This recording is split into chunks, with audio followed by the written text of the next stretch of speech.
77:8 asks, "Is his mercy clean gone forever? Doth his promise fail forevermore?" So we move from the future tense to the present tense. Is his mercy clean gone forever? Right now, as I live, is God's unfailing love stopped? Has it ceased? Did it dry up? Was the fountain stanched? Is God's mercy no more? It was February 2021.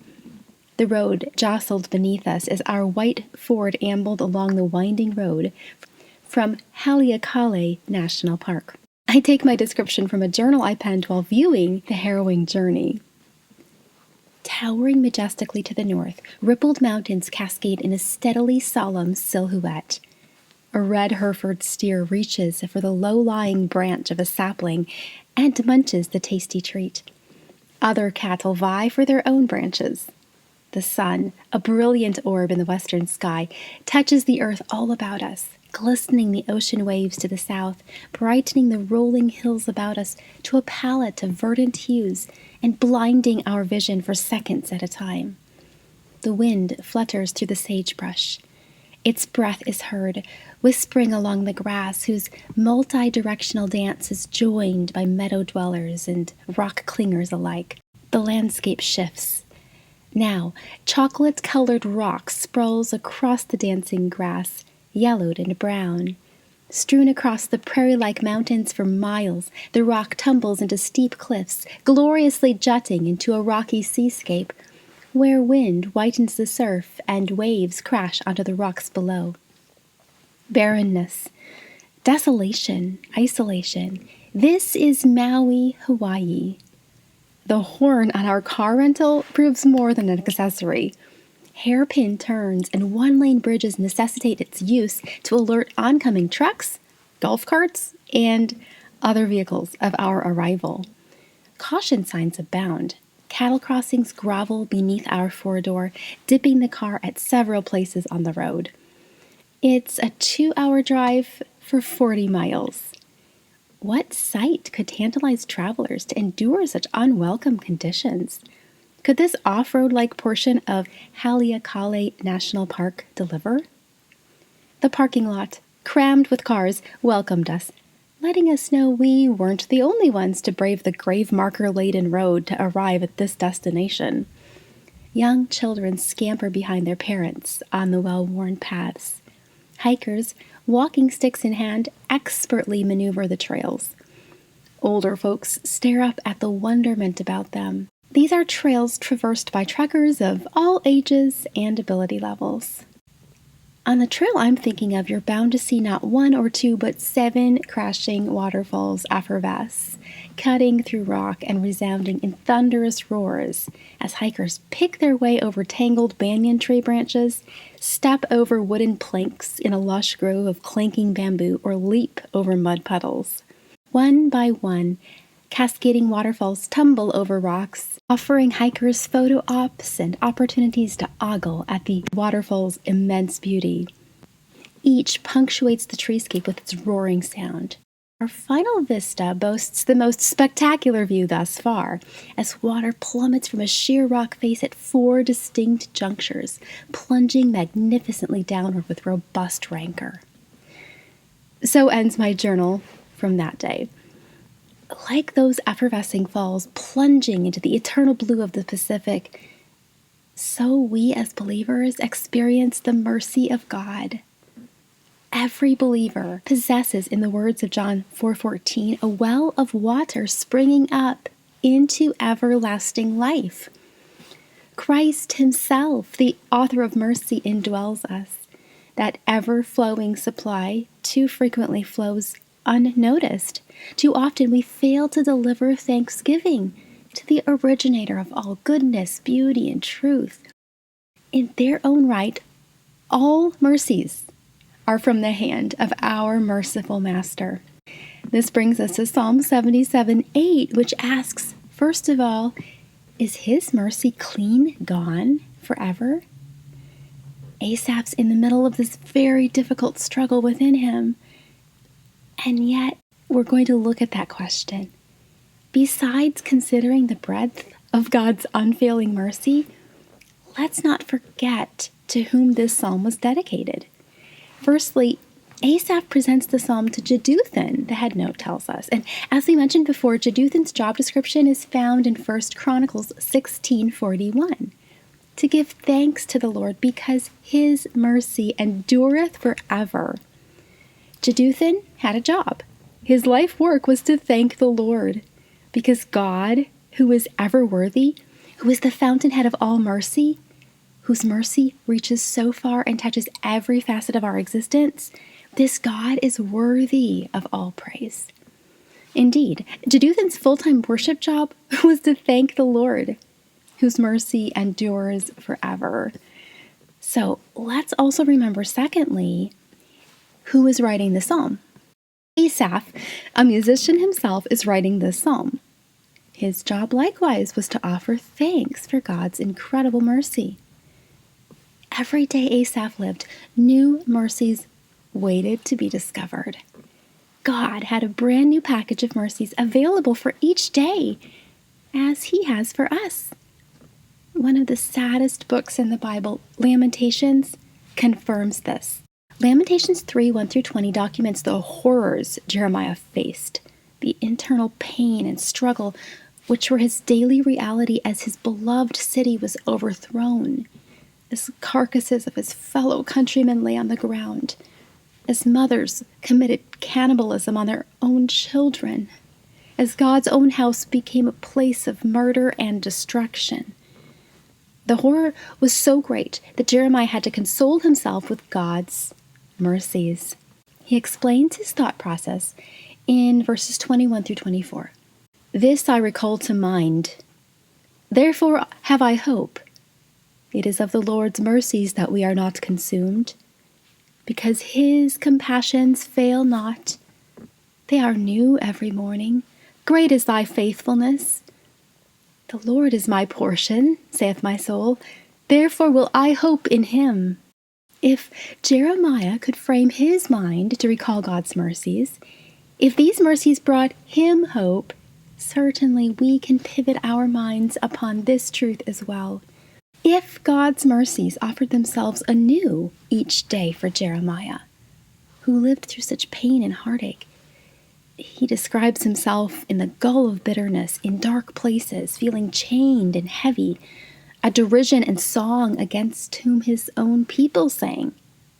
But if God's mercies could be so tangible, so real for Jeremiah, then as we endure loss, rejection, and unanswered questions, we too can recall to mind God's mercy and thereby receive hope. Most of us have not endured the kind of undeniable pain Jeremiah experienced. Too often, we faint in our day of adversity.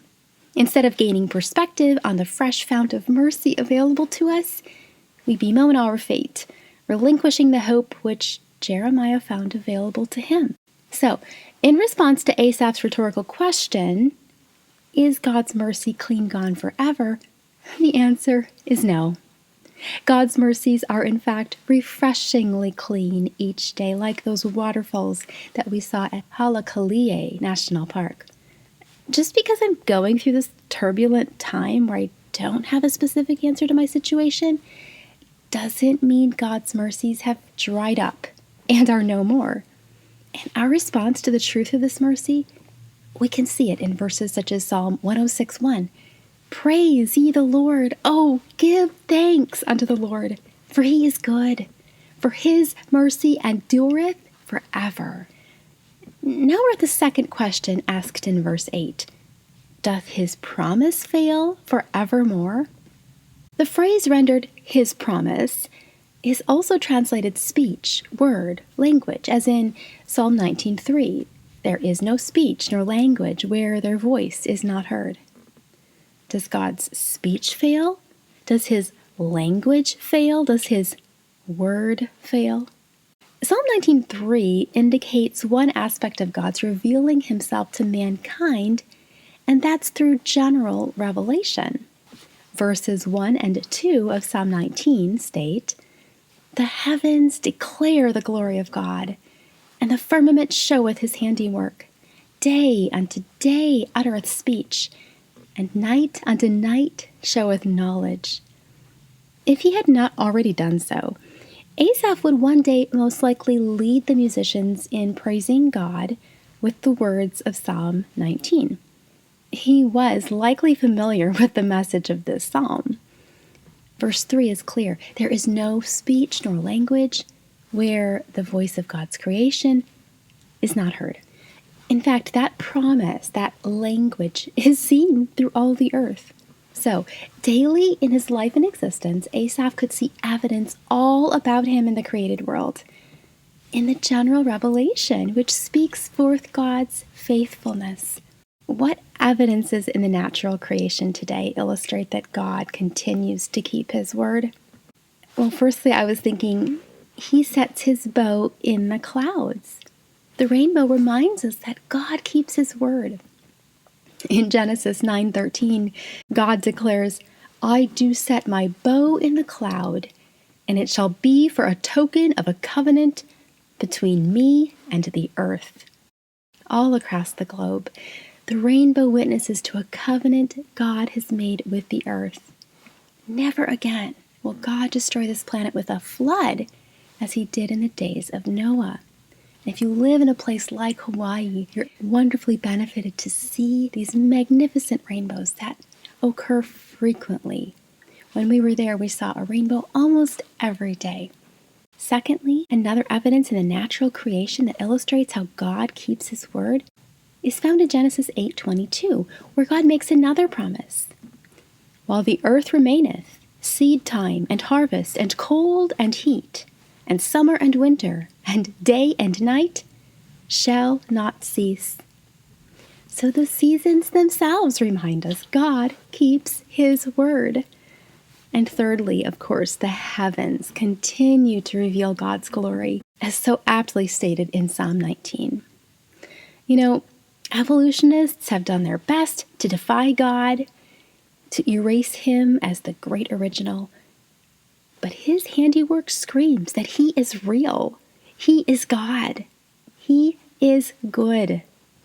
His language is everywhere on this planet, even in the concentration camp, as individuals were enduring that horrific suffering in World War II.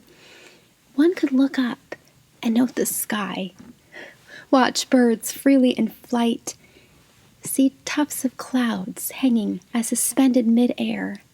Though surrounded by human stench and death, cruelty of the utmost degree, prisoners could still look up to behold those heavens which blast out God's glory, those stars which declare daily that he is alive. So we see in the general revelation, God shows his faithfulness, but the main aspect of God's revealing himself to mankind is through his specific revelation, his own speech, his own word, his own language. What God says doesn't end. Jesus declared plainly in Matthew 24:35, heaven and earth shall pass away, but my words shall not pass away. The other synoptic gospels, Mark and Luke, echo these same words. So this verse is repeated thrice in the New Testament. Someday, the current universe as it exists will be no more. But one thing will last forever. It is the word of God. Doth his promise fail forevermore? Asaph asked. The idea of forevermore is to every generation. Do God's words fail to every generation? Happily, no. Indeed, God's words are as good today as when he spoke them millennia ago. They are still truth. His word is the same. It will not fail. Each generation needs God's words as much as the last generation. From age to age, God's words endure. His gospel still redeems. The message of his words still transforms lives. From his specific to his general revelation, God's word clearly does not fail. God's words will never pass away. So the answer to this rhetorical question is no. God's promise, His word, does not end. Rather, these words endure to every generation and on into eternity, for His words are eternal words. What mercy in this great God! What wisdom! His mercy lasts forever, His words to all generations. So, Psalm 77:8, these answers are no. Is His mercy clean gone forever? No. Doth His promise fail? Forevermore.